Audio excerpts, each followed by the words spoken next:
பாட்டில் ராதா படத்தில் ரொம்ப அநியாயமாக அக்கிரமாக இருந்தது. மேடம் மிஸ்கின் பேசினாலாம் இயக்குனரும் என்ன வேணால் பேச கிடையாதுல்ல. வீடியோ பார்த்தேன். பெரிய மதிக்கக்கூடிய ஒரு ஒரு இடத்துல இருக்குது தமிழ் சினிமா. இவ்வளோ பத்திரிக்கையாளர்கள் நண்பர்கள் இருக்கீங்க, நீங்கள்லாம் பெண் பத்திரிக்கையாளர் இருக்கீங்க. அங்கே வந்துட்டு மொத்தவங்க அம்மான்றது பேசிக்கிங்க, வெளியே பேசிக்கிங்க. ஒரு மேடை நகரிங்கன்னு ஒன்றும் இல்லையா? என்ன வேணால் பேசுகிறதா?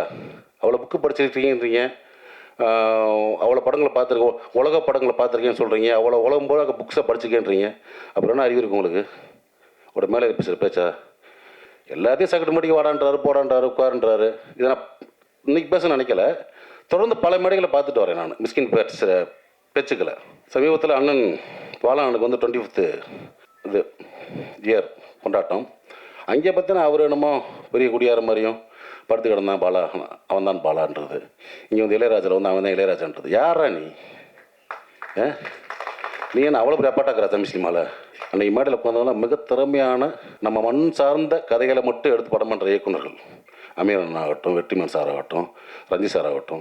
படங்களுக்கு வியாபாரிகிட்ட வந்து பர்கர் வியாபாரியை குறைச்ச மாதிரி உலக சினிமாவிலேருந்து காப்பி அடித்து படம் பண்ணி ஜெயித்த ஒரு போலி அறிவாளி மிஸ்கின்.